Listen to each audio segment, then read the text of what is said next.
Quand ma mère est décédée à l'âge de 100 ans, il y a quelques années, alors elle a choisi de se faire incinérer, comme le font aujourd'hui maintenant, à peu près 75 à 80 % des Québécois. Alors on ne se fait plus inhumer finalement dans une tombe, dans la terre. Finalement, c'était un peu normal pour des gens qui étaient des habitants, qui travaillaient à la campagne, dans des paroisses, etc. Mais comme on est en ville, alors on construit des condominiums pour les urnes et puis on finit finalement dans ces lieux-là. Alors quand ma mère est décédée, donc, elle a décidé de se faire incinérer. Pourtant, elle était catholique et puis elle était très inscrite dans les valeurs de sa famille, de 20 enfants, finalement, où on se fait surtout inhumer dans la terre, parce que c'était une femme qui était d'origine rurale. Et finalement, je lui ai choisi une très belle urne en bois du pays québécois, fait réaliser par un maître ébéniste. Et puis, cette urne-là, je l'ai mis dans un coffret de stainless steel, d'acier inoxydable, scellé et vidé de son air. Et, bien sûr, elle a été enterrée quelque part. Alors, avant de placer l'urne de métal pour envelopper l'urne de bois, chaque membre de la famille a laissé un petit mot à ma mère dans la boîte. On en a fait une cellule mémorielle, en quelque sorte, un peu comme les Égyptiens, mais pas très grand, finalement. Une petite boîte de stainless steel avec son nom, et puis avec les dates de naissance, etc., sur le coffre de métal, et puis à l'intérieur de la boîte, etc. Alors, moi, je lui ai déposé la plume avec laquelle j'ai écrit mon premier livre, en 71.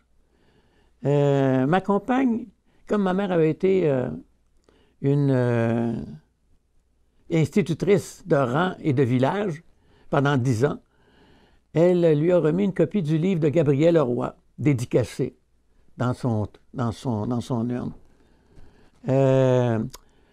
Ma première épouse lui a mis une lettre scellée que personne n'a ouverte finalement. Et puis, ma sœur lui a mis... mon fils lui a mis des boutons parce que ma mère l'a beaucoup gardé quand il était petit. Alors, finalement, le premier jouet qu'il a connu, c'était un pot de boutons en couleur. Donc, il lui a remis un paquet de boutons, etc. Alors, chaque membre de la famille lui a apporté quelque chose pour laquelle il avait de l'affection, de la tendresse et du souvenir. Et finalement, donc, on a enterré l'urne en question. Moi, c'est tout prêt. Moi, j'ai choisi un sculpteur de Kiamika, un maître ébéniste qui a réalisé mon urne cinéraire et tous les accessoires pour mon exposition et mes funérailles sont prêts. Mon portrait qui est signé par Normand Rajotte, mon urne cinéraire avec 5 galets, alors qui est faite avec des bois du pays et une fleur de lys, avec les galets de la Kiamika. Alors, ce sont des pièces qui s'ouvrent, des sculptures, et qui sont sur un lit de rivière très actif et très tumultueux. Et chaque galet s'ouvre, et il y en a chaque galet contient le feu, l'autre le vent, l'autre l'eau, l'autre le soleil. Enfin, chacun de ces galets-là contient les grands éléments de la nature.